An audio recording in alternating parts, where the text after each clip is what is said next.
Matter solve होगा नहीं होता दुकान लो थानो प्रॉब्लम है मैटर तो हमें आ बटे आओ जो फसे मैटर सोले एकटे पड़ी हो चार आणि आता तर माय हां हां काम पटकन आओ जो जे वस्तू एक साल हां 15 एक बार अब ये बात ये अपना फोटो के सामने तो गिर गए थे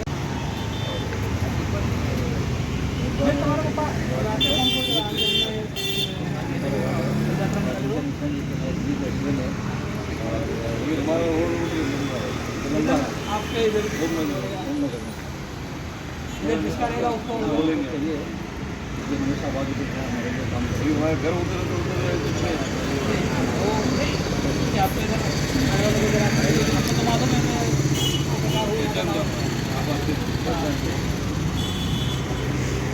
यहाँ पे ज्योति मैडम थी यहाँ पे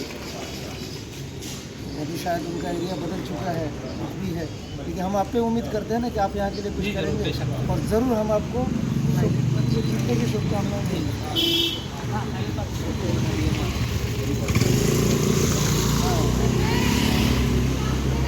प्रोग्राम बनाओ आपको अभी खड़े हैं अपने साथ खड़े क्यों हमारे पीछे पड़े हैं. युसुफभाई आज आपण प्रचार रॅली करताय त्याच्यावर आपण काय सांगणार.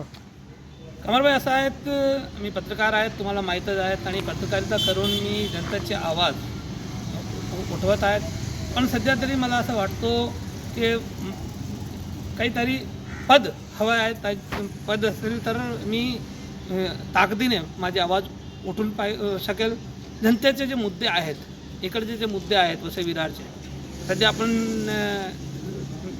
बघताच आहेत एवढे गड्डे रोडची परिस्थिती पाणी पिण्याचे पाणी नाही गटारच्या नाही आहे मलनिस्तारण नाही आहे रोड लाईट स्ट्रीट लाईट नाही आहेत एवढे काही समस्या आहेत स्वास्थ्य आपला चिकित्सा हे आरोग्य सेवा हे नाही आहेत तर असं जे मुद्दे आहेत याच्यावरती मला असं वाटतो मी काही करू शकतो मला अभ्यास आहेत मी पत्रकार म्हणून जनतेचे आवाज उठवतच आहेत पण जर मी निवडून आलो आणि सभागृहाला गेलो तर मी माझी आवाज अजूनही ताकदीने वाढू शकतो. आपला जे वार्ड आहे 25D जिथे आपण आता प्रचार रॅली करत आहे याची इथे प्रमुख समस्या काय आहे आणि याचं आपण निराकरण कसं करणार. माझा वार्ड बेसिक तोच मी तुम्हाला अगोदर सांगितले तोच समस्या आहेत इथे रोड बरोबर नाहीत गटर बरोबर नाहीत. आता सध्या आपण बाहेर आलं तुम्ही बघितलं असेल गटरच्या अर्धवट काम ठेवलेला आहे तो कॉन्ट्रॅक्टर करतच नाही आणि हा रोड याची रुंदी वाढवायची आहेत पण तरी एक कामामध्ये दुसरं काम होत आहेत. स्ट्रीट लाईटचे पण प्रॉब्लेम आहेत आणि डासाचा प्रादुर्भाव बराच जास्त आहेत भटके कुत्रे आहेत. हे बेसिक सर्व चीजे महापालिका हातीत येते आणि महापालिकाचं याच्यावर लक्षच नाही. मी याच्यावर मी जर निवडून आलो तर माझा 5 वर्षाच्या कार्यकालमध्ये हा सर्व बाबी स्वच्छताची आहेत स्वच्छता नाही आहेत ही सर्व पण मी लक्ष देणार. आपण एक बघत आहे की आता इतर पक्ष जे मोठे मोठे पक्ष आहेत ते कोटी कोटी रुपये खर्च करत आहे ह्याच्यामध्ये आपण अपक्षमध्ये आहे आणि आपण एक आपला कमी संसाधनमध्ये आपण प्रचार करत आहे तो लोकांपर्यंत आपण कसा आवाज पोचवणार आणि कसा काय सांगणार लोकांना कसा हे करणार. माझी आवाज माझे मित्र सर्वात प्रथम तुम्ही आहेत आणि इकडे जमलेले लोक आहेत. तुम्ही बघू शकतात ही पैशाने बोलवलेली जनता नाही आहेत पब्लिक नाही आहेत कमी माणसं आहेत पण प्रामाणिक माणसं आहेत. जर आता मी यांना सांगू की मला पैशाची गरज आहे तो कॉन्ट्रीब्यूट पण करेल हालाकी मला तो तेवढी गरज नाही आहे पण असे लोक माझ्यासाठी आलेले आहेत हेच माझ्या कामाच्या एक निकाल आहे.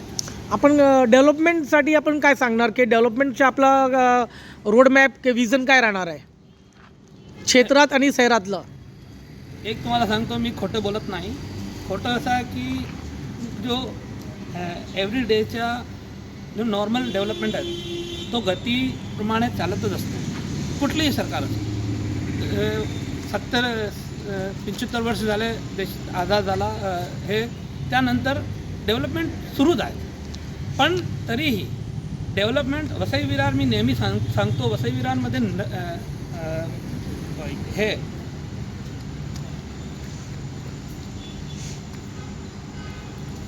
लोकांसाठी टाऊन मी वसई विरारमध्ये नेहमी सांगतो, वसई विरारमध्ये टाऊन आहेत, प्लॅनिंग नाही आहेत. जर पूर्वी हा प्लॅनिंग केली असती तर ट्रॅफिकची समस्या नसती. आता लोकसंख्या बरंच वाढलेली आहे, पण लोकसंख्येप्रमाणे लोकांना पिण्याचे पाणी नाही आहेत, लोकांना राहायच्या घर बरोबरच नाही आहेत. तुम्ही अगोदर सांगितले सारे एवढे काय येते. मागच्या वेळी 41 बिल्डिंग ज्यावेळी पाडली गेली, त्या लोकांना रिहॅबिलिट करण्याच्या महापालिकाकडे काही नियोजनच नव्हतं आणि कुठलीही राजकीय पक्षाने यावर पावले उचललेलं नाही. ओके, धन्यवाद. पुढील व्हिडिओ पाहण्यासाठी प्रभात समाचार यूट्यूब चॅनलला सबस्क्राईब करा.